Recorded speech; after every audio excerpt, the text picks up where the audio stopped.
జంటగా ఉండే వరమే నువ్వే ఇస్తే ఇంకేమి కావాలి జన్మకి.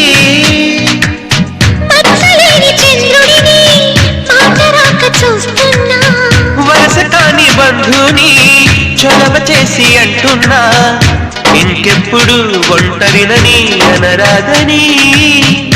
నీకు సొంతం అంటే నేనేనని.